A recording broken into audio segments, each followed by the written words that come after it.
Mike White leading the Florida Gators, his second year running the program, and this time taking on the Mercer Bears in Jacksonville, Florida. The SEC meets the SoCon in just a moment.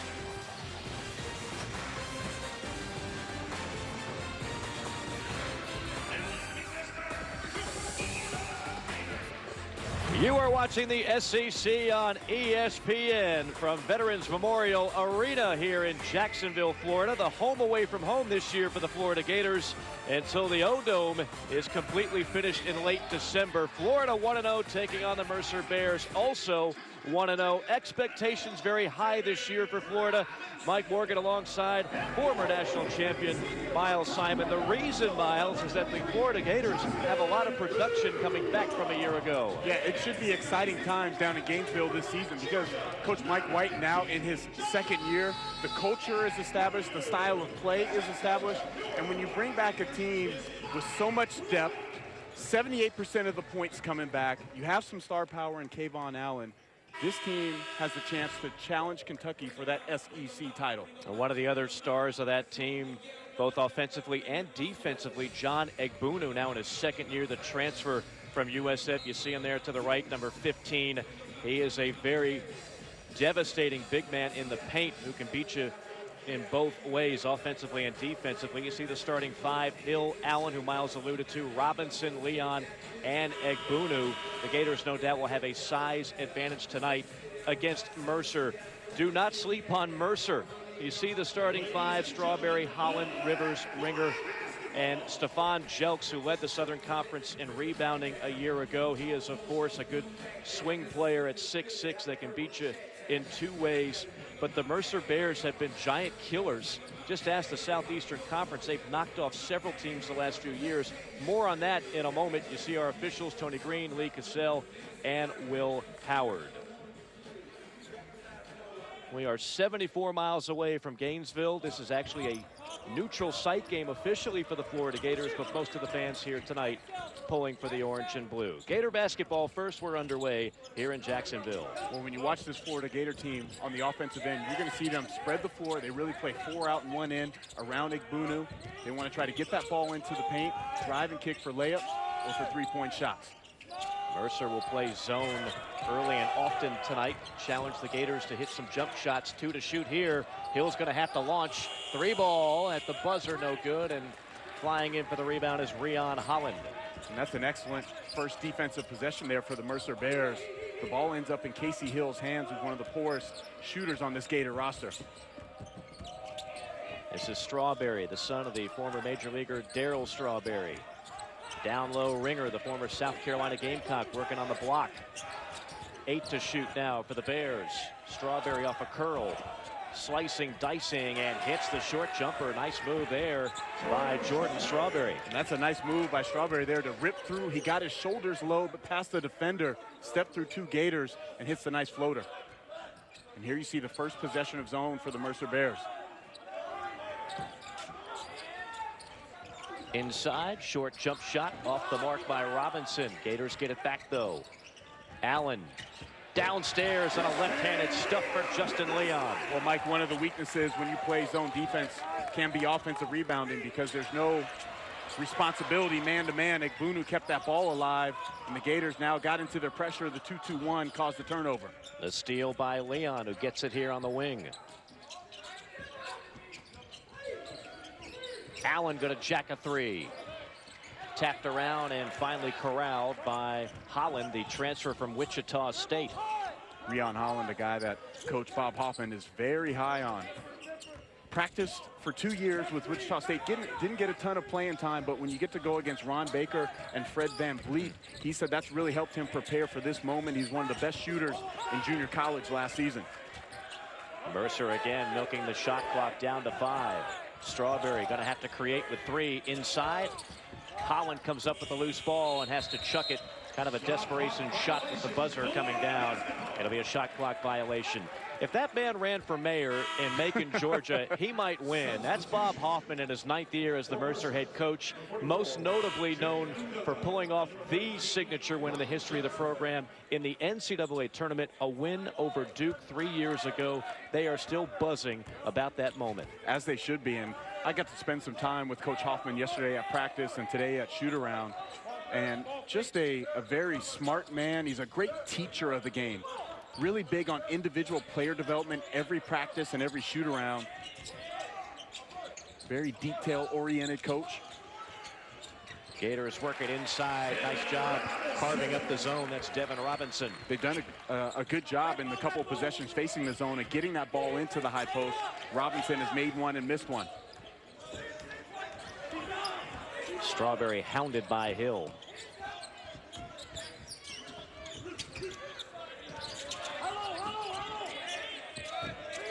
In on the block, going up against Egbuno, the shot blocker. A little too strong for Nganga.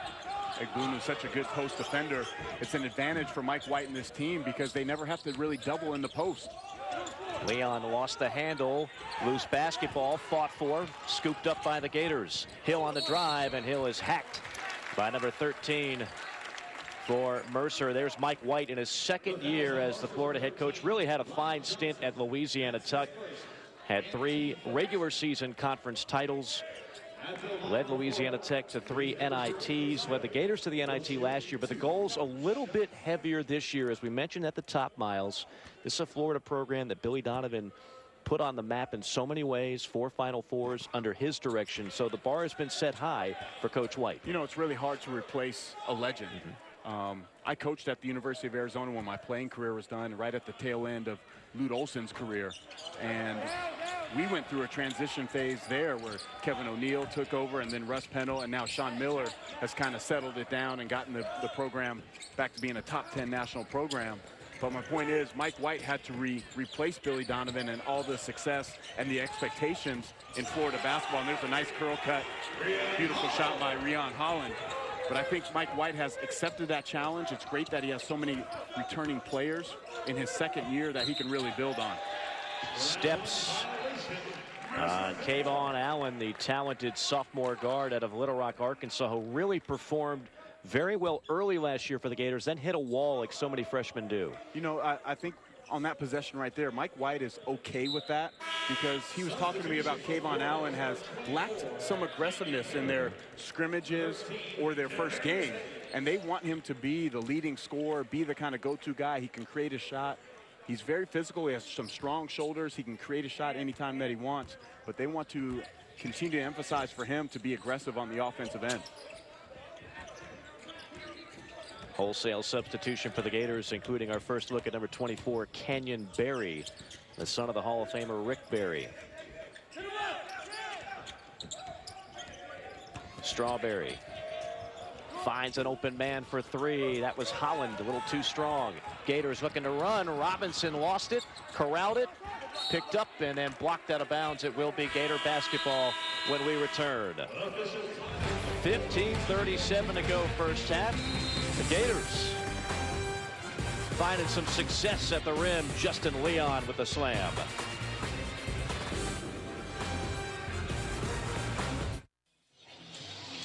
.37 to play in the first half. It's a 4-4 game here in Jacksonville. Mike Morgan alongside former national champion Miles Simon. Great to be with you, Miles, for the first time this year. And it's great to have college basketball back. It's a little bit different because we're in Jacksonville. And, of course, this is not the home of the Gators. This is 72 miles away from Gainesville. They've got their arena being worked on, refurbished. What's interesting, and you picked up on this, Miles, even though this is kind of a home court advantage for Gators, that they've got all their fans here, this is a scenario where these are technically counted as neutral site games. Yeah, and the advantage of that is going to be for the NCAA tournament resume, because these neutral site games are weighed differently than just home court games against Mercer or anybody else that they're going to play in the non-conference. So if they can handle their business in these neutral site games, and maybe they're a bubble team come March, these games are really going to help them to help their RPI and their strength of schedule. Point could be made, too, that sometimes it builds a little mental toughness to stay away from home this much. Well, I was reading a quote from Egbunu earlier today, and he just said he feels that it can be a great bonding experience. Yeah. This team has been in Jacksonville since Thursday night, so it's really just these Gators, the staff, just kind of hanging out together at the hotel, practicing together. So it can help this team become closer and closer as a unit as they go forward. Stefan Jelks on the mid-range jumper. You get away from the noise, you get away from the girlfriends, all that good stuff. I don't know if they want to get away from their girlfriends. I think they probably like that part of it. Hill on a spot and fire three, left it short. That has been the weakness for Casey Hill, and quite frankly, that was the weakness for the Gators last year. They were not a good shooting team, just 31% from three. No, and they have the ability this year, especially with the addition of Canyon Berry, number 24, defending at the top, to be a better three-point shooting team. Casey Hill, I like him taking that open shot with confidence. Three ball rims out from the corner, and tracking it down is Kevarius Hayes. Kayvon Allen whips it over to Hill on the wing. Kick out pass. Berry on a runner, and that's the silky smooth touch, just like Pop. Canyon Berry. Berry's such a good addition to this team. He averaged 19 points per game at College of Charleston last year. Was an all-conference performer, heavily recruited as a grad transfer. Had a relationship with one of the Florida assistant coaches, Jordan Mincy, who was at College of Charleston while Berry was there. Each team now with one team foul. There you look at Canyon Berry. He is a unique individual. We had a chance to talk to him today at shoot-around. You just feel like you're talking to like a savant. I felt like I was talking to Russell Crowe on A Beautiful Mind or something. We were definitely talking to a genius. Yes. He was the smartest man in the arena for sure. Yeah, he definitely had us beat, that's for sure. He's a unique individual. He's got a lot of talents off the court as well, but he is a welcome addition to this Florida Gator basketball team. Oh, give and go attempted. The loose change picked up by Allen. Allen going to pull up with a mid-range jumper, no good. There with a follow, no good. Ball fought for along the baseline. It will be Mercer basketball. And here we are, 13:23 to go first half, and Florida sitting on 6 points. Well, here's the offensive rebound. Egbunu, nobody puts a body on him. Sorry, that's Hayes. Keeping that ball alive, and then Mercer digging it out. Lewis on the ground there. Interesting quote from Mike White earlier before the season started. Asked, what do you need to do better this year? He said three things: shoot the three better, shoot free throws better, and shoot free throws better. They were one of the worst free throw shooting teams in the country at 65%. That was 323rd in the nation, and that's got to be a tough pill for a guy like that to swallow, because Mike White in his day at Ole Miss could shoot the rock pretty well. Yeah, and for this team, if you can make free throws for the style of play that he wants to have, that allows you to set up your pressure, get into the full court press much more often, especially a team that has guards that can attack, and you have wings that are athletic. You have Egbunu who can finish around the basket. They're going to draw a lot of fouls. Now the chance you want to convert those. They actually, you know, they lost the game against Kentucky last year where they couldn't make enough free throws, and maybe if they win that game, they get into the NCAA tournament. Right. Three ball rims out, again struggling from behind the arc. Gators now 0 of 3 from behind the arc. And that's going to be a foul on Mercer. They got Corey Kilby, number 1, a 6'7" sophomore out of Oklahoma. Now Mercer a little bit smaller across the front line. I know Fischler's in the game, and he's over 7 feet. But at the other forward spots, Florida has the advantage, and that's why they're able to keep some of these basketballs alive. Chiozza on a 3, and there's the first tray for the Gators. And that's a player they're excited about, a junior guard out of Memphis, Chris Chiozza. Chiozza was a great shortstop growing up. I talked to his high school coach, Jesus Patino, today from White Station in Memphis, Tennessee. Chiozza said if basketball doesn't work out, he said he's going to definitely pick up the mitt and the bat once again. Shot clock down to 7. Strawberry on the handle. Probing, pulling, firing. And an offensive rebound for the Bears. Good job by Fischler to keep that basketball up high and chin it. Fischler goes 7-1 out of Cumming, Georgia.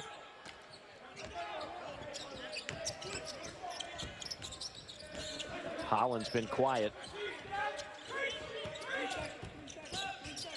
Inside, Fischler That one might have been blocked by Egbunu.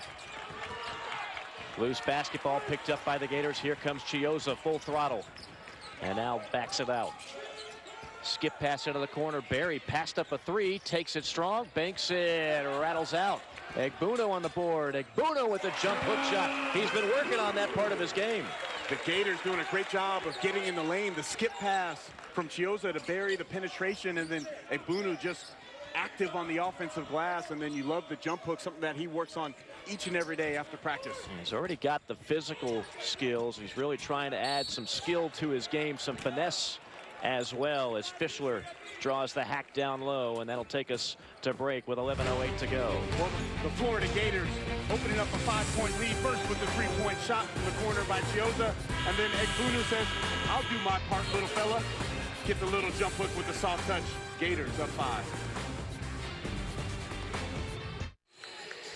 Mike Morgan alongside Miles Simon here in Jacksonville. Gators and the Mercer Bears each at 1-0. Florida out to an early lead. Bob Hoffman, as we talked about, such a tremendous job he has done thus far here with Mercer. He has been a giant killer. These are victories over high major programs, several hailing from the Southeastern Conference. And the second one on that list, of course, 2014. That was in the NCAA tournament, the only victory that Mercer has ever had in the NCAA tournament. They've been to 3 overall, 78-71. That Duke team was ranked 6th in the country. And they pulled out late in the second half. And they didn't just win that on a buzzer beater. It was pretty convincing down the stretch. Well, this is one thing I like about the Mercer program and what Bob Hoffman is doing, is that he plays a challenging schedule for his guys to get ready for conference play. The SoCon, and formerly they were in the Atlantic Sun, those are one-bid leagues. Right. So they have to prepare themselves as best as possible to play tough games in their league and try to win their conference tournament, win their league. So they go out and they play these power conference teams, but not only are they playing them, they're competing and they're winning some of these games. And this year's no different. They have a big front line. They're holding their own against the Florida Gators right now. In December, they're going to play at Clemson and at Auburn, who they feel those are definitely winnable games that they'll go and compete. And this is a Mercer team that's very good. They're picked to finish 4th in the SoCon. Chattanooga, who's an excellent team. I know they took a pounding today against North Carolina, but Mercer was right there last year at the top of the league until a tragedy happened within their program. They lost one of their players, Debris Bryan, was shot. But I like what Bob Hoffman's doing. He's an excellent coach, very detail-oriented, as we talked about. The players play hard for him. And it's really a family atmosphere that's promoted there in Macon, Georgia. And Ganga to the free throw line for a Bear. If Bob Hoffman keeps pulling off these wins over major programs, they're going to stop scheduling Mercer. I mean, that hasn't been fun for these opposing teams from the major conferences to play Mercer. And Ganga, a 6'10", 250-pounder from France. And, you know, for a program like Mercer, who's mid-major program, it's a big recruiting tool. You know, we're going to play these major conference teams. They're going to schedule us, and not only that, we're going to have a chance to beat them. Track record has been pretty good for Mercer thus far. Had a chance to chat with Bob Hoffman about an hour before tip-off tonight, and I asked him, I said, how much longer are you going to do this? How much more do you got in you? He said, I'm not retiring.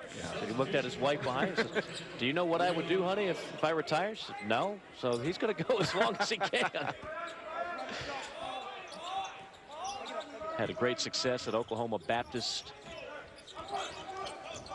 Former Atlantic Sun Coach of the Year multiple times before, as you mentioned. They're now in the Southern Conference. Mercer now back in that zone defense. Florida doing a great job moving that basketball around the perimeter. The Bears just have to recognize who the shooters are that are on the floor. Devin Robinson at this time. Chris Chiozza.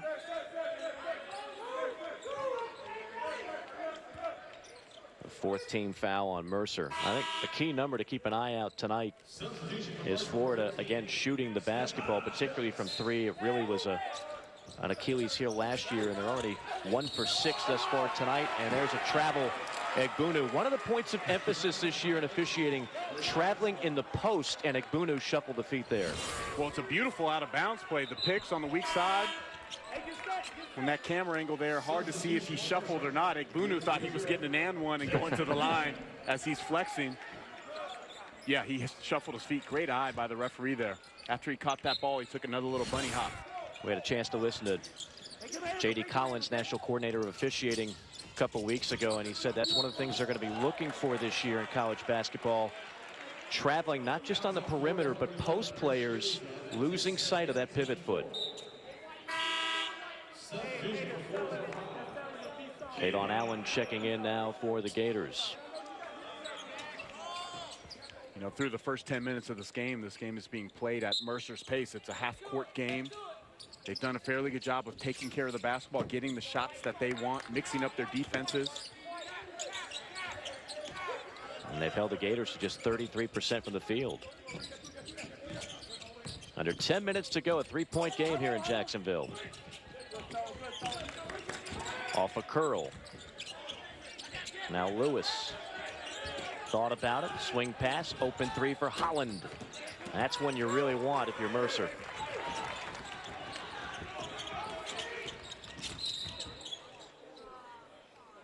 And that's going to be a hand check foul. I believe they got Holland trying to impede the progress of Kayvon Allen. No, instead they're going to give it to 23, Dimitri Rivers, 6'8" junior. Kayvon Allen's been very aggressive tonight. I watched their first game, look at the flash of the basketball. He just not able to get it up as the strip happens, but he's putting up more shots. He only shot 6 times in their game on Friday against Florida Gulf Coast, but you can tell he has an eye for the rim tonight. And I know those shots are going to, at some point, begin to fall. And they need him to be aggressive. You know, last year, Kayvon Allen, he averaged 11 points a game. He scored the most points as a Gator freshman since one Bradley Beal, who now, of course, is in the NBA.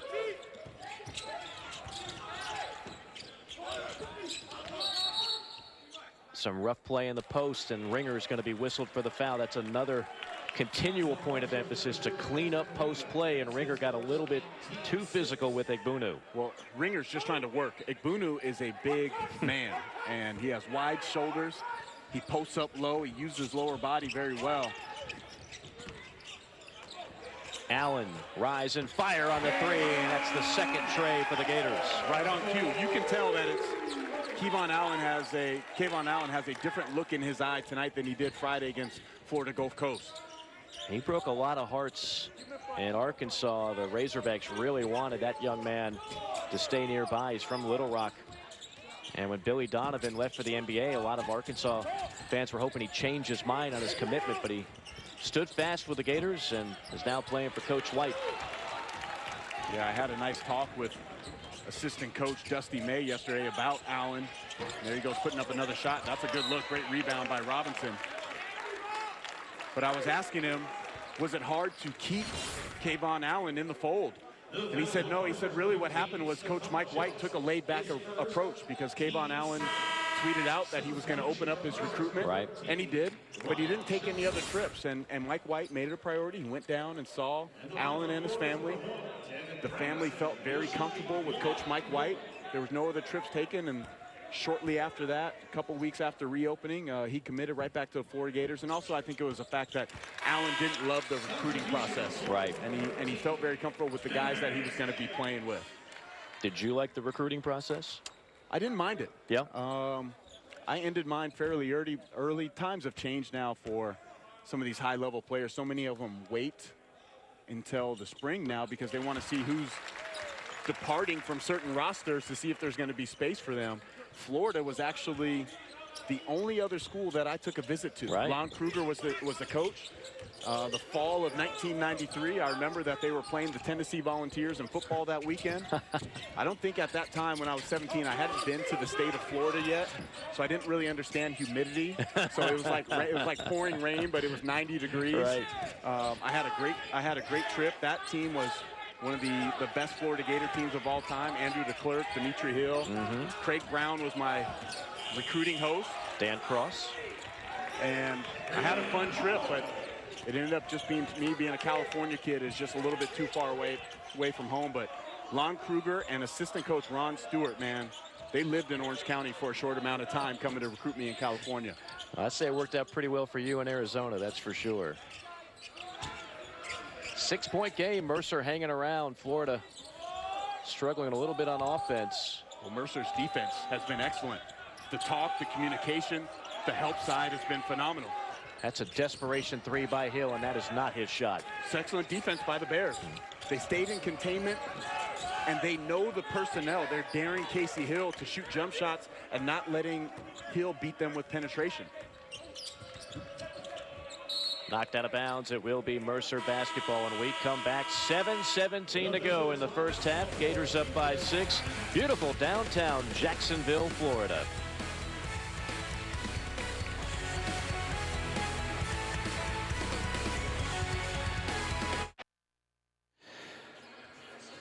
Gators up by 6, 7:17 remaining in half number 1. Of course, Florida playing in Jacksonville. The reason being they're working on what has been known as the O-Dome for several years. It's going to be known as the Exactech Arena on the campus of the University of Florida.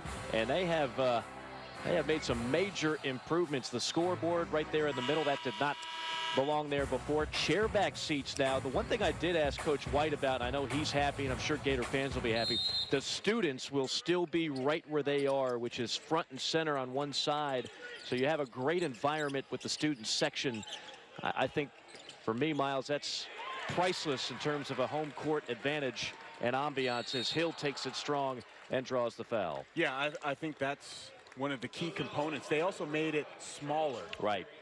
So I think it's going to be more of an intimate atmosphere. And now, especially if this Gator team and program can rise back to where they once were 7, 8, 9 years ago, then you're going to have that place just rocking night in and night out in the SEC. And that's going to help attract major recruits. So I think it's a bonus all the way around. $64 million in renovations. I'm looking forward to getting out there a couple of times this year to see the improvements. The SEC has seen a number of arenas undergo facelifts. Auburn got a brand new arena. Ole Miss got a brand new one last year. And now Florida trying to keep up with the Joneses. And speaking of improvements right there, Casey Hill, that's big for his confidence. 2 for 2 at the line. He was 3 for 4 in the first game. This is a young man who had to retool his shot over the summer, working with Coach Mike White and the assistant coaches. And he's a career 54% free throw shooter, but now he's 5 for 6 on the season. Rivers firing up an air ball. Casey Hill, Egbuno, and Justin Leon all seeing a sports psychologist at the University of Florida try to work on those shooting skills. And the big thing that the psychologist had done for these young men is just telling them slow down while they're at the line and be able to block out all the outside noise. And it wasn't just that they are in a meeting and they're talking about it. They actually went on the floor with the sports psychologist and worked on some of the things and the thought process that they go through while they're shooting free throws. And you want to have your point guard, Casey Hill's a guy, they want the ball in his hands a majority of the game. And when you're in close late game situations, you need to have him on the floor. You know, teams would utilize that to their advantage. It's almost like having DeAndre Jordan or somebody, Andre Drummond, where you could essentially foul the point guard and get the ball back when they're in the bonus. That's a great point. I mean, he was a 54% free throw shooter last year as a starting point guard. That's a troublesome spot when your head coach has to worry about whether or not you can keep him on the floor late in the game.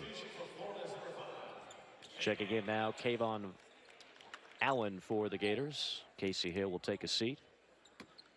Gators up by 8 here with 6:11 to go in the first half. Now here's something that's unique for the Gators right now. Kayvon Allen is going to be the point guard on the floor. Chioza and Hill both on the bench. Coach White talked to us today about shoot around, about letting Allen be more of a primary ball handler this year. It's a runner, and that's going to be an offensive foul. Devin Robinson was stationary outside of the restricted arc. Great defense. Now, I don't know how much contact was right there. We see Holland with the hard drive, and Devin Robinson is falling down before Holland even touches him, if Holland did even touch him. Look at Devin Robinson. Devin Robinson is a big, strong dude, and there was no contact right there. Trust me, Devin Robinson has taken harder hits than that in practice, but great job of selling it to the officials. Under 6 to play first half. Here's Allen, takes it strong, got stripped. Holland got it. Now Holland on the other end will lay it in. Great hands by Holland. What an excellent addition to Bob Hoffman's team is Rion Holland. The former Wichita State Shocker then went JUCO, and now A great addition for the Mercer Bears. That's going to be a block foul. A drive on the baseline by Leon. Well, here you see the hands right there by Rion Holland as Kayvon Allen tried to strip, and then the beautiful outlet leads Holland right to the lay-in. And Florida already. And the double bonus, Leon at the free throw line for a pair. This is their high motor guy, Justin Leon, now in his senior year out of Conway, Arkansas. A former junior college All-American. Coach White is so high on Justin Leon. Just never takes a day off, never takes a play off. One of the hardest workers on this team. Kind of an unorthodox left-handed shot, but it goes in. He's arguably their best three-point shooter.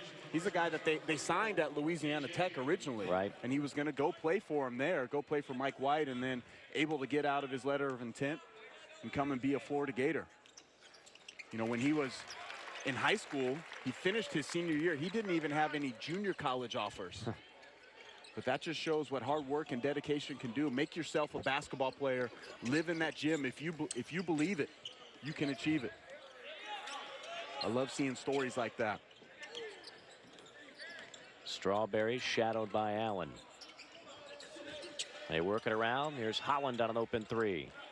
That's the shot they want. Holland, a very good three-point shooter. Leon spot and fire. Offensive rebound, Egbunu, and knocked out of bounds. It'll be Florida basketball. Tuesday, boy, we've got some great matchups for you. The 6th annual State Farm Champions Classic from Madison Square Garden. How about this? Number 2 Kentucky, number 12 Michigan. That's at 7 Eastern. Then you got number 1 Duke and 3rd-ranked Kansas. Both games on ESPN. You take those 4 programs, that is a combined 18 national championships. Now, I'm looking at the graphic there. Now, we got Izzo and Calipari screaming and yelling on the graphic, and we got K and Self just calm as can be. Now, I've been around Coach K and Coach Self. Those guys are not calm as can be. They can yell, too. And in New York, they're not going to be calm. No. That's going to be some high-intensity battles. I'm really looking forward to watching this on Tuesday night. That'll be a lot of fun, no doubt. Some great freshmen in those games. I know the Duke freshmen have already been ruled out for those games, and Bolden and Tatum and Giles, but you have Miles Bridges, who had an excellent game against University of Arizona over in Hawaii the other day. Josh Jackson, who can be a superstar for the Kansas Jayhawks.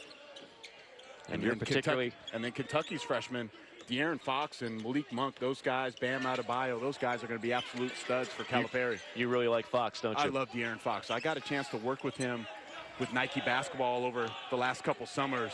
And he's a beast on the defensive end, so athletic, great playmaker, one of the quickest guys end-to-end with the basketball, and he'll terrorize you on the defensive end.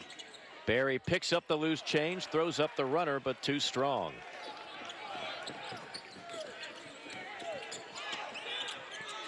Johnson up top.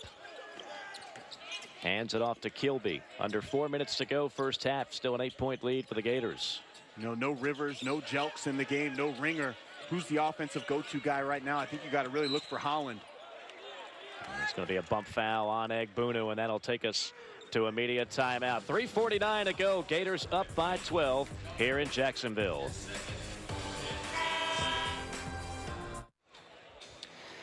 Downtown Jacksonville, where the Gators will call home for the next couple of weeks before they move over the new digs in Gainesville, about 72 miles away from the campus of the University of Florida.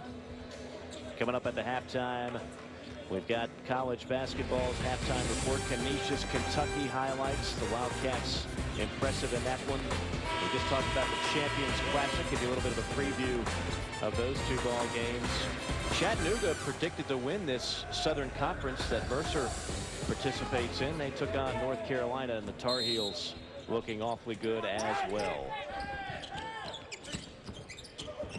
There's Holland on a runner. And tearing away the rebound, Kevarius Hayes. Well, I love the set out of the timeout by Coach Hoffman. Well executed, got the shot they wanted, just didn't knock it down.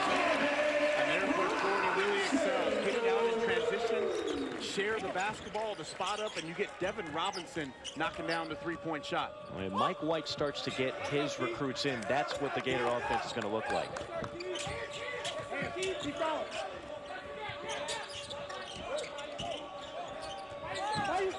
Inside Nganga. Backing in, isolating, and had it blocked. Great defensive play by Hayes. And then a strong take to hoop of the horn for Kayvon Allen. Mike, I said it early in the broadcast, Kayvon Allen had a different look in his eye. I could tell that he was looking to be more aggressive tonight, and I know the shots didn't fall early, but the confidence is high. Look how strong he went right there.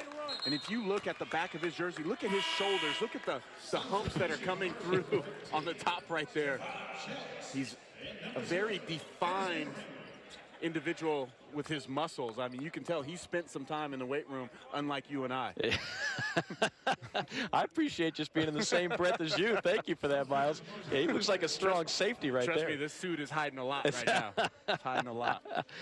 If you think you're hiding something, you want to know what's underneath this jacket. Allen completes the three-point play. Florida with its largest lead now. And again, you make free throws, now you can set up your pressure. Get to what you want defensively if you're the Gators. Strawberry gets out of the trap and gets it back up top. Nice pass by Strawberry. And a beautiful finish with the left by Desmond Ringer. Great execution on the little box set. They get to a little horns pick at the top, and Strawberry delivers it right on the money. And a block by Ringer. Desmond Ringer playing strong, the former South Carolina Gamecock.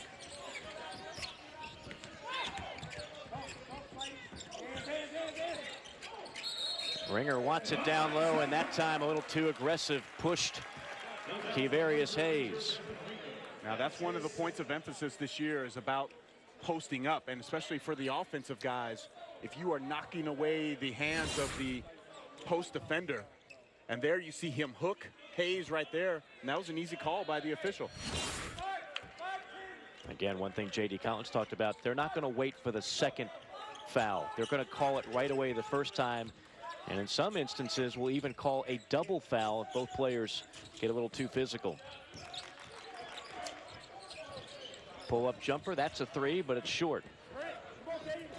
Now I'd like to see, if you're Mercer right now, Stephon Jelks try to get involved in this basketball game. Number 15, he's an all-conference player last year, led the SoCon in rebounding. He's a versatile forward, but somehow he has to get going on the offensive end for Mercer to be successful. That was right on cue, partner. He just couldn't hit the jumper. Yeah, and I'm okay with that, because sometimes your best player, you have to be able to find a shot just to be able to get your rhythm. Oh, Barry is on cue, and he's on the mark. Expect to see a lot of that from number 24 for the Gators. Well, we talked about all the guys that are returning for this Gator team, but this newcomer, Canyon Barry, is going to be a welcome addition. He's a guy that can get you 20 to 25 points off the bench on any given night. And now a turnover on Mercer. Watch Barry, watch the stroke. Well, you see the extra pass. They overloaded on one side of the floor in transition, and Barry ready to catch and shoot with the beautiful stroke, and knocks down the corner three.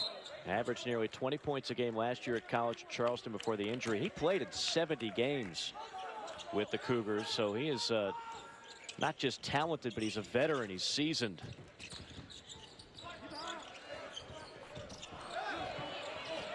Barry came away with it, could not finish, and then a late whistle. I actually didn't hear the whistle. This Tony Green blew it late. And that's on Ross Cummings. So Barry will go to the free throw line for a pair, and we get to see the underhanded free throw, ladies and gentlemen. Well, he talked to us about that today during shoot-around. I had some questions about why he shoots the underhanded free throws.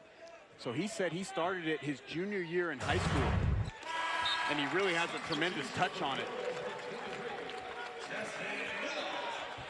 Now you see Canyon Barry, a very unique individual. Okay, you just sit there and you talk to him, and you don't even believe you're talking to a basketball player. He seems like a genius of sorts. He's also a great athlete, track and field, badminton, tennis.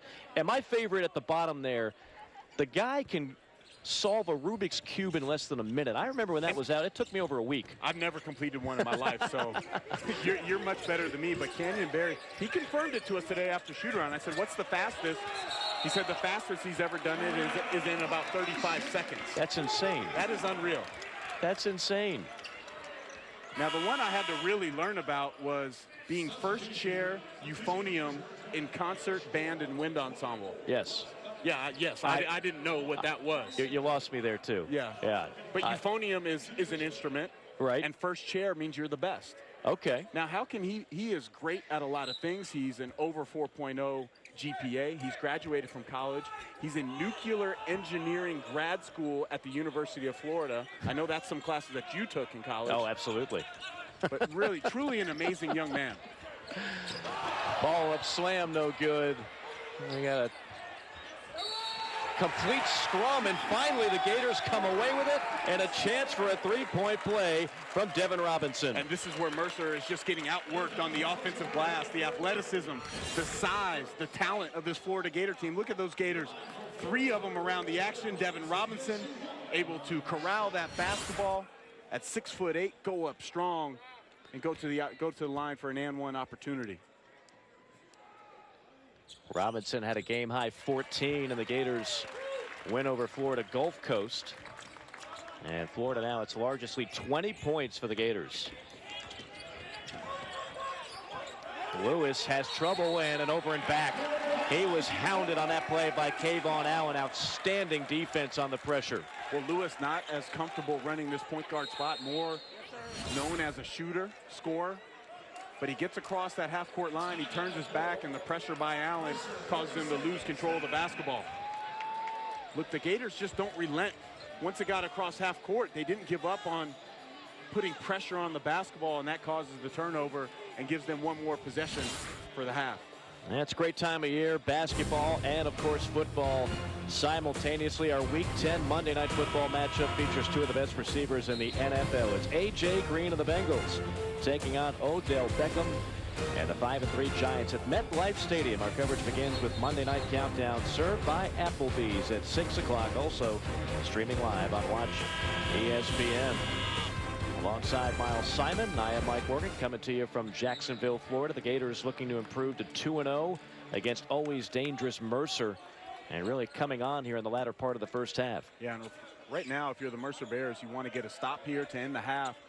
More importantly, it's not your first shot defense. That's been pretty good for Mercer, but it's the offensive rebounds and the second and third opportunities, which has really been to a big advantage for Florida. 2-second or so differential. Gators will bleed the clock and play for the final shot of the half. Here's Allen, 4 to shoot, pull up 3, he rattles out, tapped around, and that will leave us with 0.6 seconds. Which is enough time to be able to catch and shoot, Mike. Yes. Allen will be the trigger man, and another timeout called by Coach White.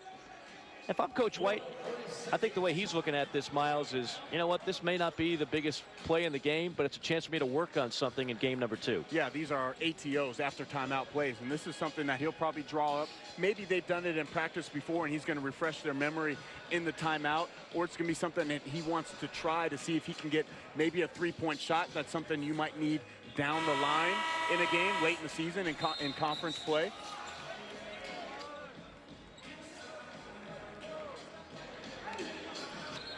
Don't forget, on Tuesday, we'll have the 6th annual State Farm Champions Classic from Madison Square Garden, Kentucky.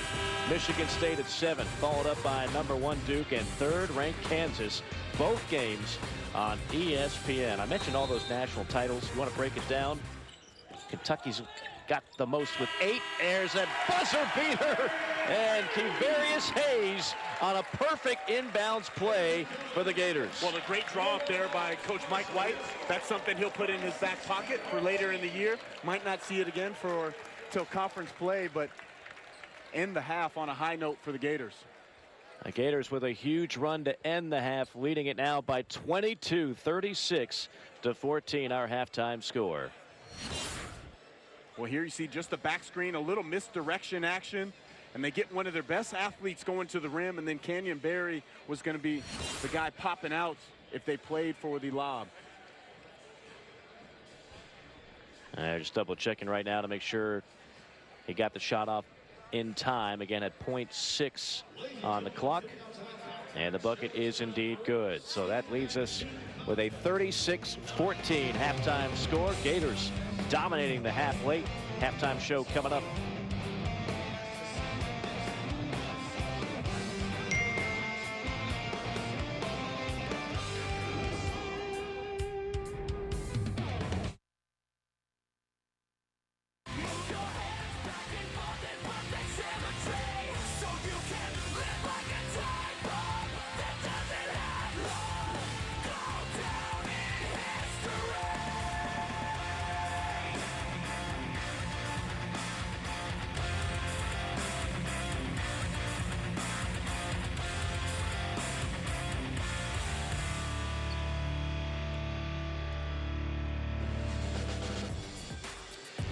You're watching the SEC on ESPN.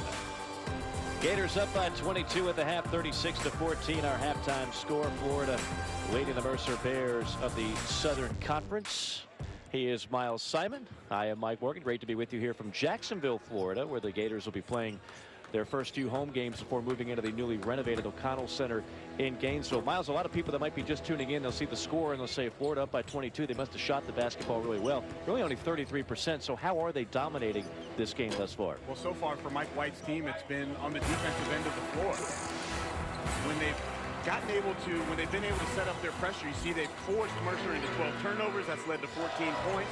They've sliced up the zone. The nice flash by Devin Robinson. And then the attacking Canyon Berry. And then here's where they've been most effective. On second shots, they have 13 offensive rebounds. Mercer only has 12 total. Then on the defensive end, they've walled up. That's led to some transition opportunities. Kayvon Allen goes coast to coast, draws the contacts, gets the and one.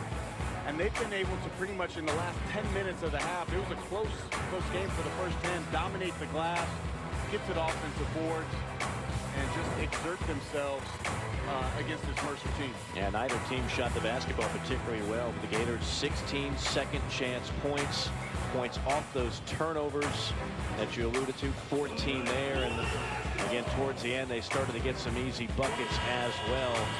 Everything was going right for the Gators. Meanwhile, Stephon Jelks, an all-conference performer for Mercer, 0 for 2 from the field, no points, 1 rebound. That's going to have to change if Mercer's going to get back in this ball game. Yeah, Jelks is a guy that averaged 11 and 8 last year, had 10 double-doubles.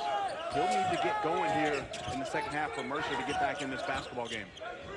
Gators with the basketball first here in half number 2. Nice pass by Allen. They work it around the horn. And an open 3 from the wing. Off the mark there, left short by Justin Leon. Strawberry.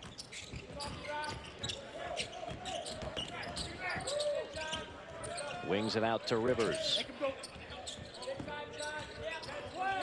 Outside the Gators defensively. 8 to shoot. Holland, bit of a force, rims out, and Egbunu with a flat-footed rebound. Now remember, in the first 10 minutes of the first half, Mike, Mercer controlled the pace of this game, and it was a close game. But then the offensive glass and transition and defensive stops really took over for Florida. Leon got it back right near the baseline. Leon on his pogo stick gets a third attempt and gets it to go. And they're just outworking Mercer right now. And I know Coach Hoffman is going to be very upset about that. And I'm sure he talked to them at halftime about putting bodies on guys, finding your guy, blocking him out, and then going and getting the basketball.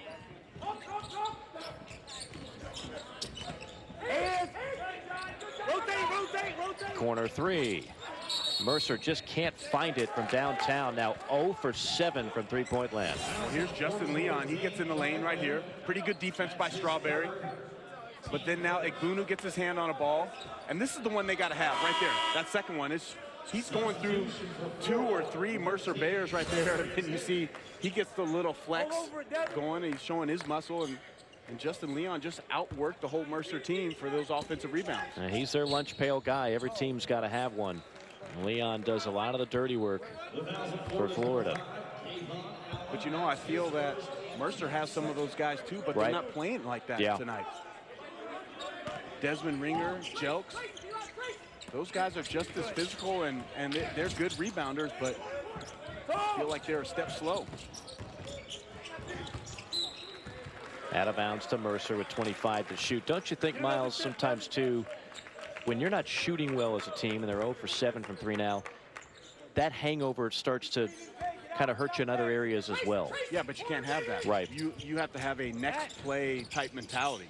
And coaches and players preach that type of stuff all the time. Okay, my shot's not falling. What else can I do to help the team? Can I get to the rim? Can I get to the foul line to see the ball go through the hoop? Can I get some more stops on the defensive end? And there you said Rion Holland. He's a guy that has come to play tonight. You can tell he's playing with a lot of energy and emotion. That is the first 3 for the Bears, and they needed one bad. Gators trying to respond with a 3 of their own. Top floor for the rebound, Robinson. And a fresh 30-second shot clock for Florida. We'll see, they don't put a body on him again. Devin Robinson coming from the weak side where about 70% of misses are going to go. And again, another offensive rebound. Goodness, this is pure domination on the glass, and it leads to another 3. Allen on the tray, and a foul on Mercer. Well, again, the Gators on the offensive glass. Kayvon Allen with the 3-point shot. Devin Robinson just skying through the lane. Then he gets it back out. They reset the play. And then you watch again, active on the offensive glass. Allen with the long arms, tips it to his teammate, and then he gets rewarded with the corner 3. And Norman Dale, the old Hoosiers coach, would have been proud of that possession. You had all 5 players touch the ball before they finally got the bucket to go. And meanwhile, a timeout on the floor. Holland looked like he was shaken up on the play. The 3 does count. Florida now up 41-17 with 17:25 to play. I mean, Miles, if you're Mercer, how do you get back in this game? Well, it has to start on the defensive end. You have to take some pride in not only stopping your guy. Like I said, their first shot defense has been good. They held Florida to 33% in the first half, but they kept on giving up offensive rebounds. So you get some stops, and then you try to find some easy baskets, and you play it kind of in 4-minute segments right now, trying to cut down the lead. I think right now they're checking if the 3 occurred before the foul. I think they're seeing if there was any flagrant foul call. Okay. And they said everything was clean. Yep.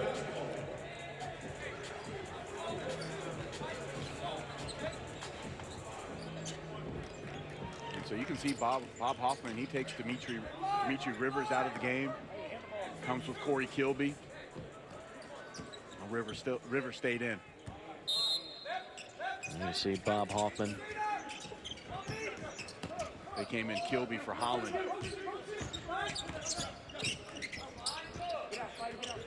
Allen up top. Will step back. That's a deep 2, and it's off the rim. And that's a good block out by Ringer. I watched him put his body on Hayes, cleared some space for Strawberry to get the rebound. Good. Be solid. Be solid. Good catch. Strong take and a nice runner there by Dimitri Rivers. Good patience on offense, and finally one of the most aggressive moves that we've seen from Rivers tonight.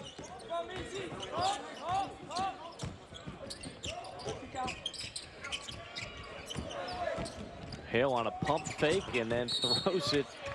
Somehow that pass got to Justin Leon. I thought for sure that was going to be knocked away. But Kilby has to know scouting report. I watched Bob Hoffman and his staff go through the scouting report today on who to have a normal closeout on. That means to close out all the way to the 3-point line or the shooter, and who to short close on. Casey Hill's a short close guy because he's not a good 3-point shooter. You want to keep him out of the lane. He's a career 25% 3-point shooter, so you're more than happy to let him have that shot. As Mercer whistled for another foul. A strong take by Kayvon Allen. You look at this Gator team, and again, last year, you talked to Coach White, and it was clear that there was a little bit of a bad vibe left over from Billy Donovan's last team. I know from speaking to Billy during that last season he was there, he was not happy at all with the chemistry or the attitude of that team. Of course, he left for Oklahoma City in the NBA. Mike White takes the job, and he inherited some of that kind of toxic atmosphere It looks like now when you talk to Mike White, that's been flushed out. He loves the chemistry of this team, the work ethic of this team, the overall attitude of this team, and that's one of the reasons why so many people are high on Florida this year. Yeah, I think the other word you can use with this team is they're unselfish. Yeah. They really play for each other. And he said they're almost too unselfish to a fault. And some of that is Kayvon Allen, because he loves his teammates so much that he almost defers a little bit to it. Now, he's not doing it tonight, and that's what I think his team is going to rely on him to do that, and also the staff. You can tell he's being more aggressive. But they said early on he's been passing up a ton of open shots, but tonight, look, he's been on attack mode pretty much from the jump. Holland on that last three. The Bears now 2 of 9 from downtown. But you know, when you clean up some of that stuff and you have great chemistry, and it doesn't matter if you lose a little bit of the talent, the chemistry can almost take you a little bit further. Right. A lot of the time, not in just basketball, but in any sport. Yeah, I don't think that was exactly up to par last year in Mike White's first year, and you could tell when you talked to him before games last season that it was not completely right, but so much better this year. Egbuno, he's been working on that jump hook shot. He's got 2 of them tonight. Now, they talked about Egbuno, one thing that he would get those opportunities last year, and he missed a lot of those jump hooks because he was always worried about a second or third move. But just have one great go-to move first. And now he has that, a more consistent jump hook. You see it falling in this game tonight, and he's going to be a lethal weapon now on both ends of the floor as the Florida Gators have opened up a 23-point lead.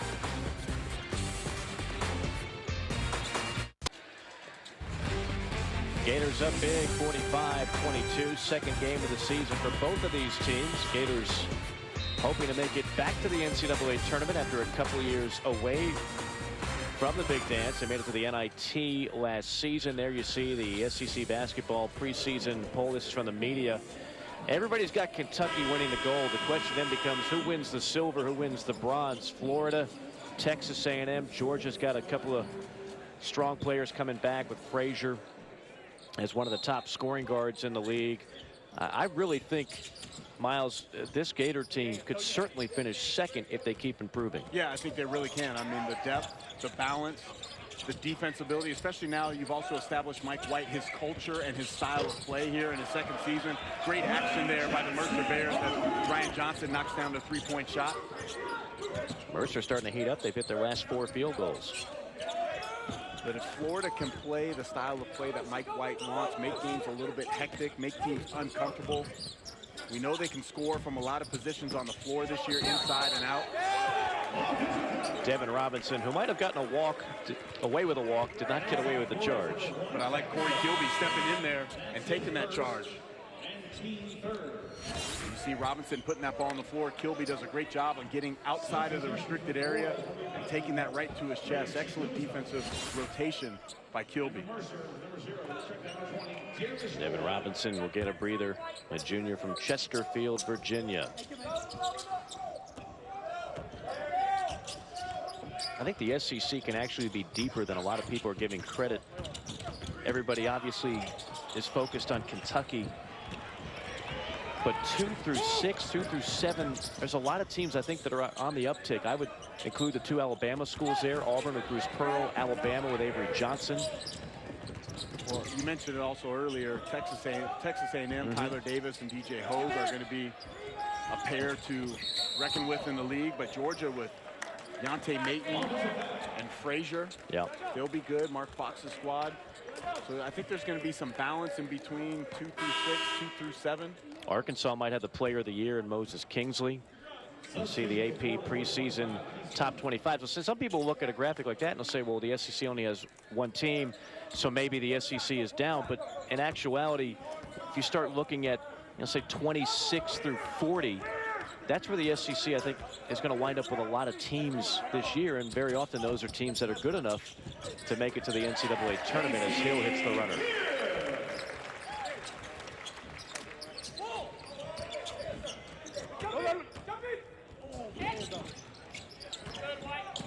Bears break the pressure. Holland spot and fire 3, and all of a sudden Mercer finally getting the open jumpers to fall here in the second half. Well, I like the pace that they're playing with. Obviously, because they're down 20 points, they have to play a little bit faster to get some more possessions in this basketball game. But Mercer is a team that's very capable of playing a little bit more up-tempo. Stone on a pull-up. And then a foul down low, and that's going to be on the big man, Unganga. When you're 6'10", 250, you can't get away with that. Well, he says that he was flopping, but there's two arms. There's a two-arm shove by the two biggest guys in the building. It takes a lot to push Egbunu down to the floor, but Unganga strong enough to do it. But there was no physicality like that in the first half. Right. Sometimes it's okay to put a guy on the floor. Sure. Make him get up. Make him feel your presence. Make him know that you're there. Egbunu had it slip right through the 5-hole. Here come the Bears, starting to heat up. Bears much more confident this half. Holland out of a trap, threw it away, but then got it back. Probing, pitching, they work it around. Tough shot, and a bailout foul, as that'll send Darius Roy to the free throw line. I believe Chiozza got him. 4 team fouls now on the Gators, and a pair of free throws upcoming for the freshman Darius Roy. Well, offensively, you can do, Mercer's just playing. They're getting in their set, and if the set breaks down or it's defended well, they're getting in the paint. They're going to the second and third options. Holland penetrates. He kicks out to Kilby there, and then makes the little swing pass. Roy puts it on the floor and draws the foul. And we see Bob Hoffman, the former women's coach at Southern Nazarene. That was back in the late 80s. Did a great job there before taking over at Oklahoma Baptist, then Texas Pan Am.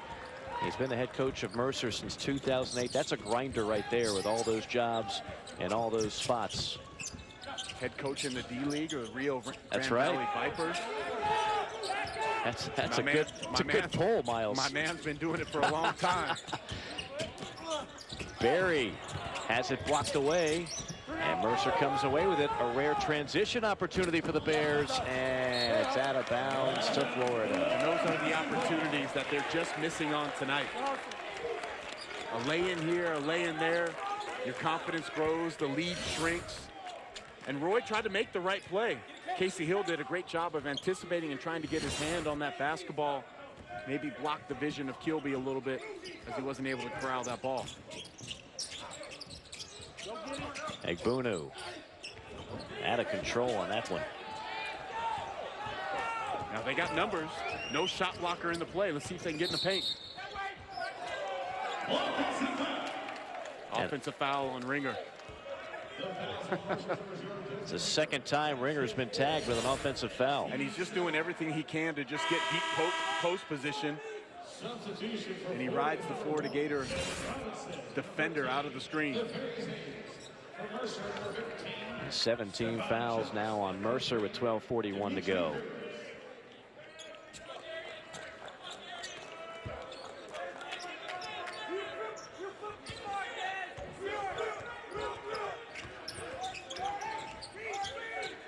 Chiozza, who was terrific handling the ball last year, had an assist to turnover ratio of 2.5 to 1. Good defense by Holland.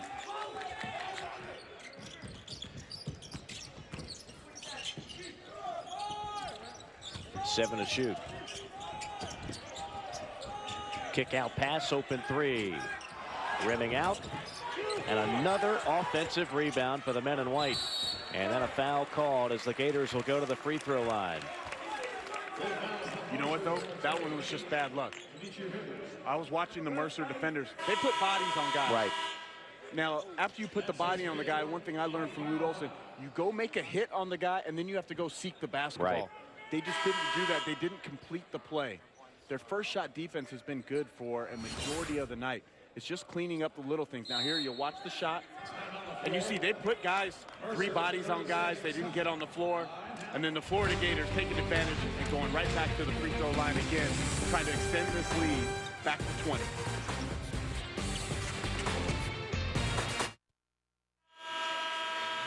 "19-point lead for the Gators. That young lady is cute enough as it is to put her on camera, but because there's a little bit of a family connection with one Miles Simon, she's getting some extra airtime. Yeah, that's really cool. That's my niece. Chandler Fuller right there. And then this game means a lot to me to call this one. That's my nephew, Jordan Strawberry. Very cool. My sister's in the stands, his mom, and my other niece, Jewel Strawberry, and my nephew, Chase, are all over there supporting Jordan. They live in Tallahassee, Florida, but they came to support their brother and obviously my sister's son. But it's so cool that, you know, what I love about my job is I get to do cool things like this and call my nephew's game. Might be the only time I ever get to do it. I'm very proud of all that he's accomplished. He's a starting point guard at the Division I level, and he's an excellent student, and I'm really enjoying tonight and spending the last day and a half with him. That's fantastic, and you traveled 3,000 miles to do it too, so you definitely got some points there.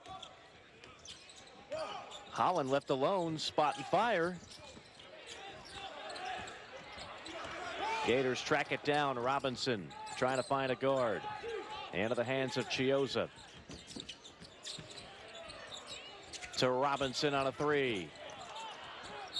Those are the shots that Florida, when they get into conference play, going to have to start hitting more of. 49-28. Gators in control.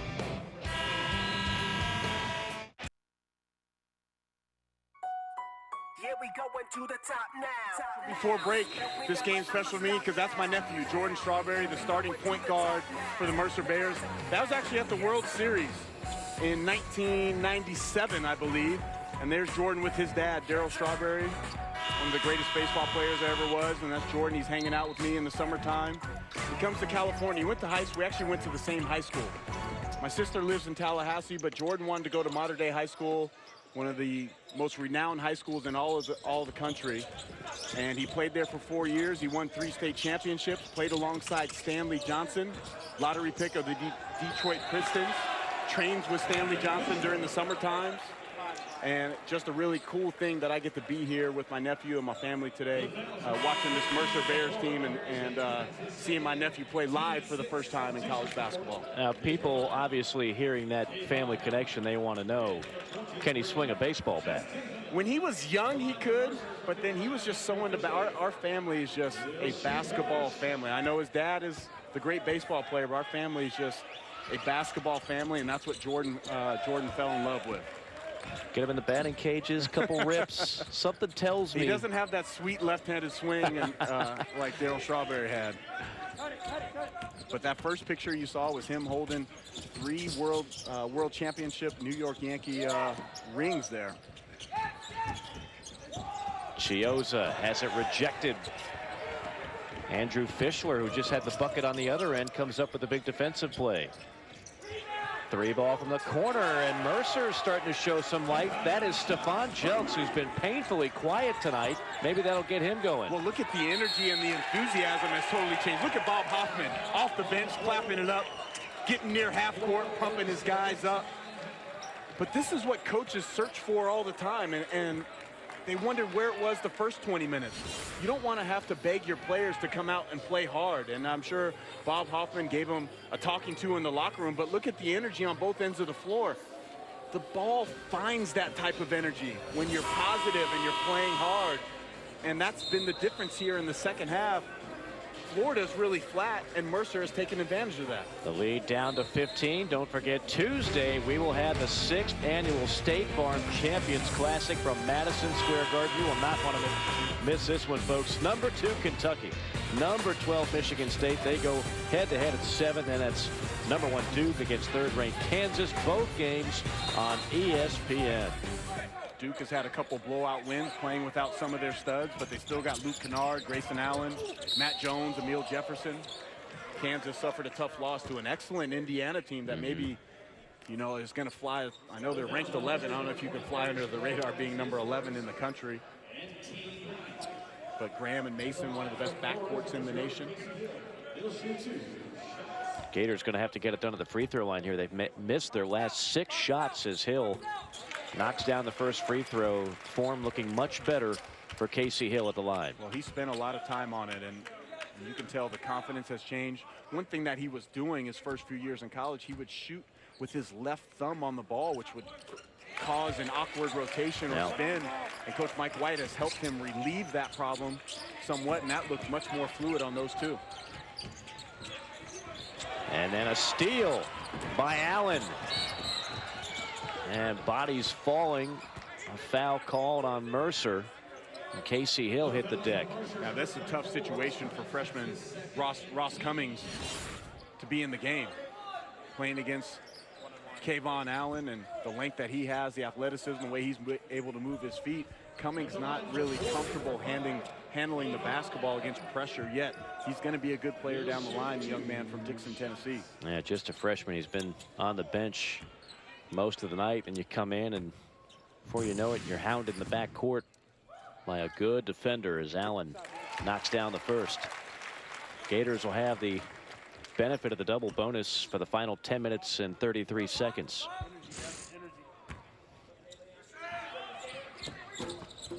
Two for two for the sophomore from Little Rock.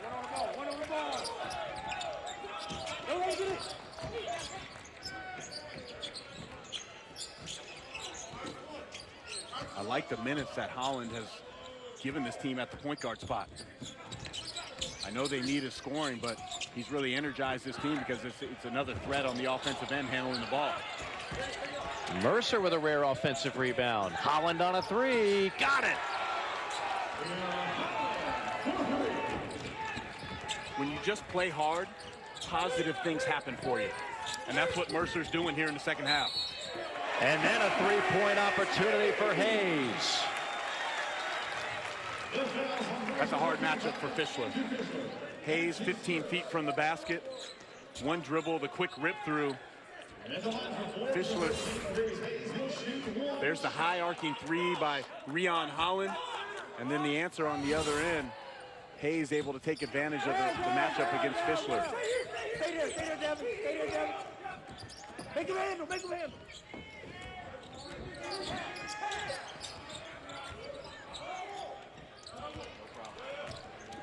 Rion Holland, the former Wichita State Shocker. Stay, fight. Trying to dribble out of a double team. And then a block from behind by Allen. Hill, full throttle alley-oop pass rejected by Fischler. Holland on the other end. That's going to be offensive. Use the free arm to clear out. That was a good call. Holland slowed up and let the shot blocker get back into play. And I know he was kind of trying to figure out how he was going to attack Devin Robinson, who was going to time his jump. But Robinson does a good job of the rule of verticality, something that the officials are concentrating on this year. He actually goes straight up, and then he gets pushed backwards by Rion Holland. But in that situation, if you're a smaller guard, when I was going up against a shot blocker, I wanted to get it to the rim as quickly as possible. Holland slowed down too much. Easy bucket inside for Leon.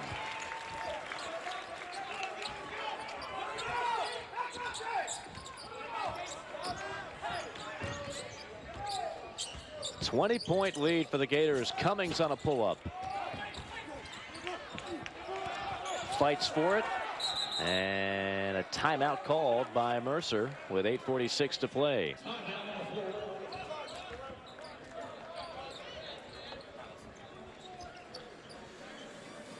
Don't forget tonight, wrap up your weekend with Sports Center at night with John Anderson. John will have all the college basketball, NBA, and NHL highlights as well as the rest of the day in sports with Boomer and Herm joining the show for NFL highlights and analysis. Sports Center at night.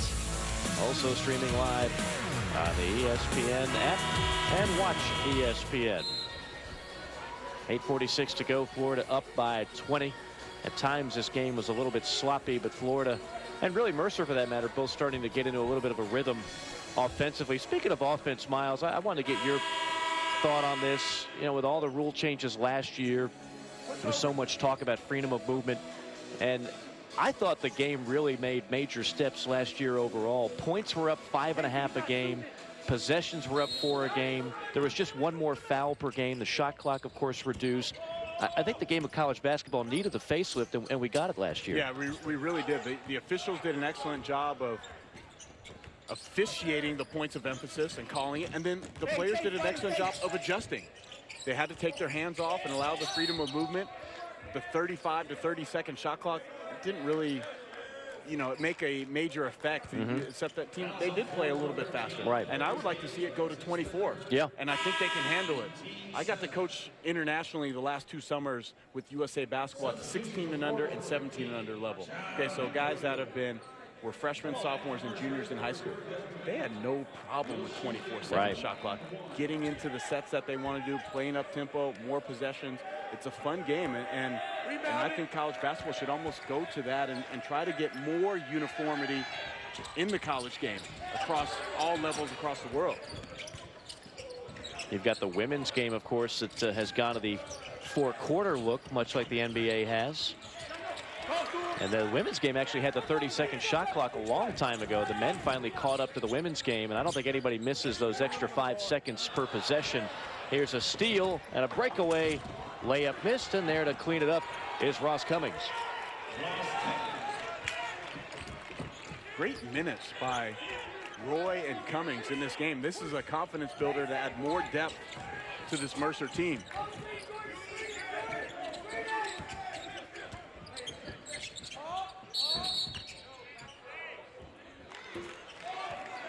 Foul away from the ball. 7:50 to go. We will step aside. Gators up by 18 here in Jacksonville, Florida.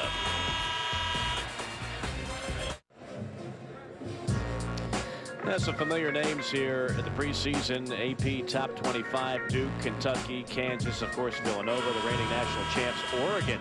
That program has made tremendous strides of late. North Carolina, Xavier, Virginia. What a great job Coach Bennett has done with that program. Wisconsin and the Arizona Wildcats. Then you see the remaining top 20, including quite a few schools from the ACC and the Big Ten. Yeah, the team that I like really in the top 10, I'm a big fan of the Oregon Ducks. Yeah. They're the prohibitive favorite in the Pac-12 this year.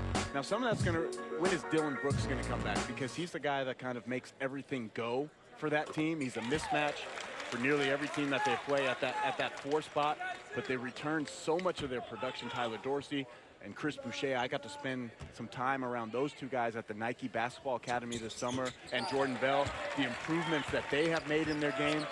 Oregon is going to be a force to reckon with and a legitimate national title contender. I know people on the East Coast, they don't see Oregon as much because they come on so late out here. But man, Dana Altman, he has that program rolling and going in the right direction. I thought Miles Simon would provide a little Pac-12 love tonight. I just had a feeling. I just had a feeling. Strong take and a strong block by Egbunu. He averaged nearly 2 a game last year. Strawberry on the follow, can't find it, and the Gators off and running. How about the ACC? Could be a record amount of bids coming out of that conference this year as Justin Leon knocks down the tray. The league is as deep as it's ever been. Yeah. Louisville's going to be tough. Virginia's good. We know about Duke and North Carolina. So much talent in that league. And then how about Dennis Smith, the phenomenal freshman playing at NC State for Mark Gottfried. You go up and down that conference. Boy, it's going to be a nightmare every night. Egbunu knocks it away. Baseball pass into the front court. Flag down by Chioza. And an alley-oop pass to Robinson. How about that pass? Woo! The outlet pass wasn't made for Chioza, but he tracked it down. And then I love that he got his eyes up to the basket right away and saw Devin Robinson trailing that play. This is a heck of a play because that's a poor outlet pass there by Leon. And then the perfect pass to the trailing Devin Robinson. Well, Chioza says he can still play some baseball, right? He fielded not such a great throw there to second base and then made a perfect strike to first for the double play. Chioza is a guy that really came on last season, and even though Casey Hill is the starter, there are going to be games where that man, Chris Chioza, will actually play more minutes than Casey Hill. It'll depend on feel for Coach White. Who's playing better? Who's providing the biggest spark on offense? Well, he's going to be such a spark plug for this team because also he sets the tone on the defensive end. And the other night against Florida Gulf Coast, when they had him and Hill in the game together is when they went on their big run in the second half to really open up that lead and win that game by a big margin. So you have 2 excellent defenders kind of setting the tone and 2 playmakers on the floor. That can really help this Florida Gator lineup. Gators, of course, will try to make some noise this year in the Southeastern Conference. We talked about Kentucky earlier and that big tournament coming up on Tuesday night on the ESPN. The SEC teams 10-3 in openers thus far. Missouri opening up tonight against Alabama A&M. 4 Wildcats on preseason teams. I know you're real high on Fox, Miles. And then Moses Kingsley of Arkansas, the SEC preseason player of the year. They've got some talent in Fayetteville this year. Do not sleep on the Razorbacks. Pinball action, and Strawberry got fouled by the hurdling Devin Robinson. Fouls on Florida's #1, Devin Robinson. That's his second and team 8. Now Robinson goes 6'8". He's got those short shorts. From here, he looks like he's about 7'2". He's going 1984 NBA shorts. Look at those things. You know, John Stockton would be proud. Everything comes back full circle, and these young guys, they love the short shorts. Even some of the pros are wearing them now. I saw Jaylen Brown, who's playing for the Boston Celtics, is wearing the short shorts. But if you watch like the LeBron James and Dwayne Wades of the world in their off-season workouts, they're showing off their bodies, their physiques for sure. The quadriceps are coming back. That's the advantage of wearing these basketball uniforms, man. They're made for the ladies. As my nephew goes to the line. Coach Hoffman has really enjoyed. I got the chance to just ask him about my nephew and what he's like having him around. He said he's really been an excellent floor general. He's continued to improve each and every year in the Mercer uniform.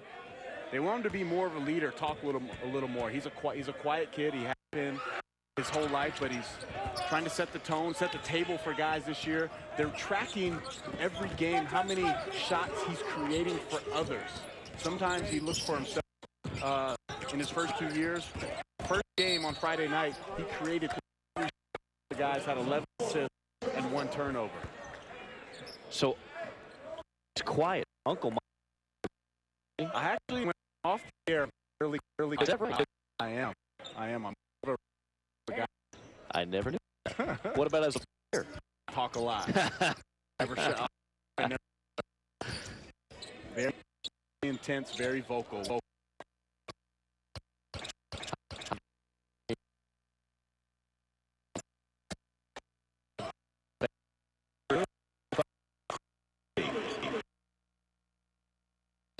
Nice production expected.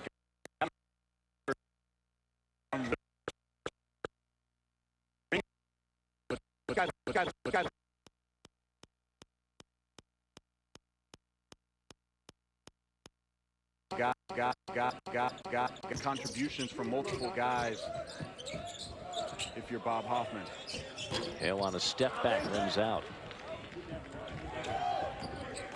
Here comes Strawberry in the front court. Again, UT Chattanooga, the team that's projected to be the favorite in the Southern Conference. They've got just about everybody coming back from a quality, talented team a year ago. Well, they got the defensive player of the year. And Justin Leon knocks down the 3. Justin Toyo, the 2-time defensive player of the year. Trey McClain. They get Casey Jones back. Coach McCall's team is loaded. Already beat the Tennessee Volunteers on the road. Inside. And the big man, Nganga, comes up short.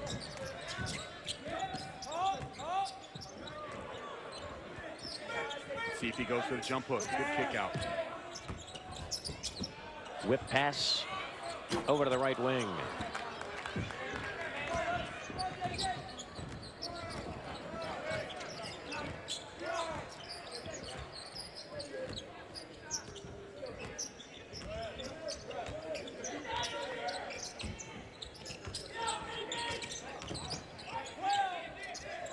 Shot clock to 10. Johnson wants it and gets the friendly bounce here in Jacksonville.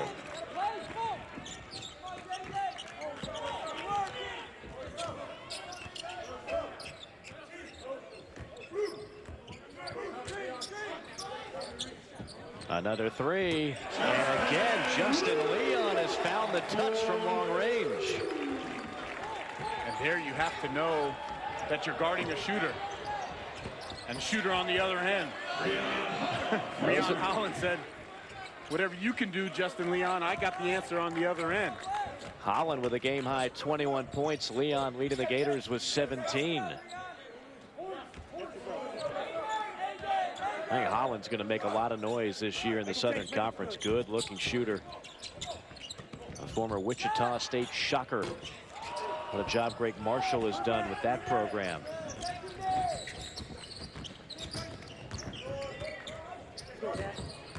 Strawberry, kick out, open three on the way. Tapped around, and there's an easy stick back for Johnson. Now, if I'm Coach Bob Hoffman, I'm just showing a tale of two halves to these guys. Right. All the effort and hustle plays that they made here in the second half. I mean, they have won the second half. They were down 22 at the break. But Justin Leon for the Florida Gators, he's the guy that's been leading the way. The lefty with the sweet stroke knocks down 1-3, and he says, if you can get me open again, I'll knock down a second. Gators up big. Well, one of the biggest storylines of this basketball game has been the offensive rebounding of this Florida Gator team. They imposed their will on this Mercer Bear team early and often. They have 19 offensive rebounds for 23 points on the night, and they just really outworked Mercer. A majority of those in the first half is what they really took advantage of. They have a great size and athleticism across the front line, and they were finding all the holes in the Mercer defense and then taking advantage of it and getting finish after finish and offensive rebound after offensive rebound. And there you see one of the biggest differences in the game. 9 more offensive rebounds for the Gators. 23 second chance points really been the difference, but so many of those again coming in the first half. Florida imposing its will in the first 20 minutes. Mercer has been up to the challenge here in the second half. Chioza draws a bump foul. He'll go to the line for a pair. We talked at the top, this is not your average mid-major game where you kind of put it on the schedule and you figure it's going to be a laugher. Mercer will scare the daylights out of you because since Bob Hoffman took the job, they've been knocking off schools from power conferences every year. They did it last year to Arkansas in the SEC. They've beaten Alabama a couple of times, Auburn. But tonight, the Gators focus from the opening tip on. That's a credit to Coach White. Now, it won't surprise me as you look at their schedule. They're playing Davidson, an excellent team in the A-10, picked to finish 4th in that league. Clemson, and at Auburn. It won't surprise me if they knock off one of those 3 teams. Absolutely. Now, I don't know, that's not going to necessarily help them get in the NCAA tournament. They're going to have to win their conference tournament more than likely. But I think this team has a lot of growth. They'll get a lot better. It's 8 newcomers on this team this year. And as they begin to gel in these games over the next couple months, I think they'll be a great force to reckon with in the SoCon. Meanwhile, Florida returning nearly 80% of its offensive production from a year ago. And they've got some additions that should help them perhaps get over the top this year. In fact, a couple of them on the floor right now. You're looking at Gorjak Gak, who just got cleared on Thursday night to play. He's a 6'11" freshman from Sydney, Australia. We've already talked about Canyon Berry, who's also on the floor. Yeah, literally they left Gainesville at about 4:45 on Thursday night, and at about 5 o'clock or so, little after 5, Gak got a call from compliance to say he's cleared. They had to send a manager go back to get him, to bring him down here to Jacksonville for the weekend because they didn't think he was going to be playing. Right. That's a pleasant surprise when you get a phone call, and oh, by the way, that 6'11" kid is going to be able to go for you. That's a nice little early Christmas present for Mike White and company. He'll certainly fill out in time. Right now, kind of a beanpole. And you see Mr. Gak. Well, he originally signed at Oklahoma State, and then with the coaching change, that opened up his recruitment. Coach Mike White able to score the recruit. Berry on the rebound. Here's Eric Hester, one of their top recruits. He's a freshman now in the game for Florida. Hester going to launch one.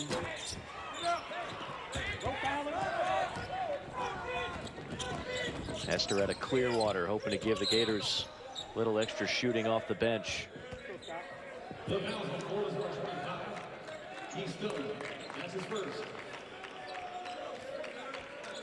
Now Florida going to start emptying the bench. Mercer, 20, Darius Roy. He'll shoot 2 shots. Shyler, I think that's Skylar Rimmer about to check in for the Gators. I think the goal is pretty simple for Florida this year. This is a team and a program that expects to get back to the NCAA tournament. They're not used to going 2 years without being in it. And the last year, Billy Donovan, the first year of Coach White, they fell short of the mark. And now this year, with all the guys coming back and some quality newcomers, Mike White wants to finally break that bubble. He flirted with it a number of times at Louisiana Tech. They kept losing in the conference tournament after winning the regular season championship in Conference USA. Well, I think there's no doubt in my mind after watching this team up close and personal tonight that they will get to the NCAA tournament. They're challenging themselves with a good non-conference schedule. I know they're having to play a lot of these neutral court games, but they're going to go to the Advocare Invitational where they're going to get Seton Hall there. They're going to play versus Duke in New York City. Possible game against Gonzaga in Orlando. That's right. Now I'm looking forward to going down there and calling that one with Brad Doherty and Dick Vitale. Great field again. Gonzaga, Stanford, Seton Hall, Miami. That'll be a great test for this Gator team in a couple of weeks. Now the one thing, if they can continue to get better and knock down shots from behind the arc, you can see that they can get to the line, they can offensive rebound, they can really defend.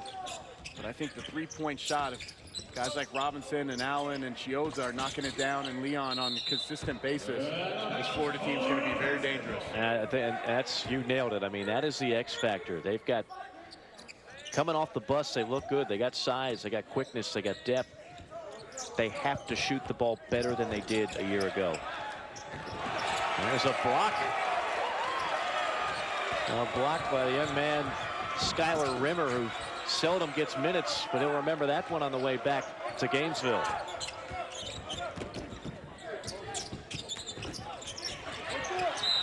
And now we'll get a chance to see Mr. Gack at the free throw line. This is what I love about college basketball. Look at the bench of the Florida Gators. This young man went from Thursday night not knowing if he was even going to play this year to now having his opportunity on Sunday night to get some points on the board. Absolutely. And the bench loves it. He's been practicing hard, trying to get better each and every day. And now he gets his time to shine. And he gets the friendly bounce. I like the stroke by the big fella. Not bad. He shoots it with the seams, gets great rotation. That's why he was able to get the soft touch there. 7'4" wingspan for Gorjak Gack. He'll settle for 1 for 2. Final minute of the game. Gators up by 20. And this Mercer team, they'll add some depth. They have 2 guys out with injuries right now. Ethan Stair, one of their toughest players, one of their best shooters. He'll be back soon. And Jalen Stowe, both of them sitting in street clothes tonight.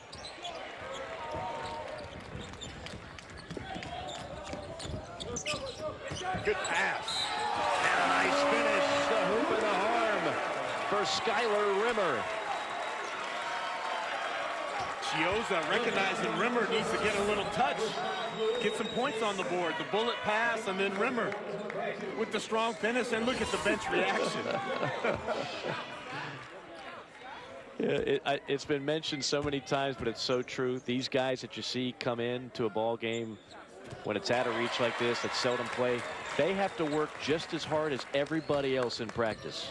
They're in the weight room. They're at every meeting, having to help with the scouting reports and scout team.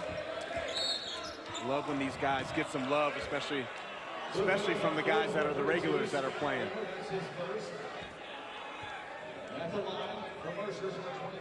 This in all likelihood will be the final trip to the free throw line. Rashad Lewis will fire up a pair. Gators going to improve to 2-0. Mercer will fall to 1-1.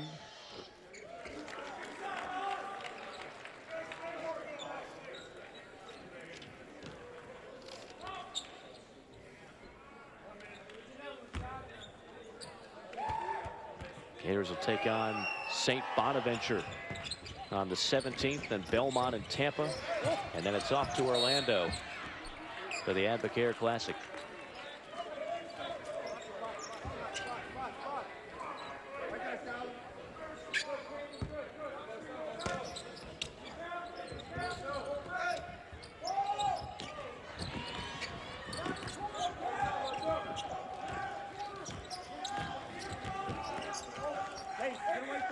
Chioza can dribble it out here.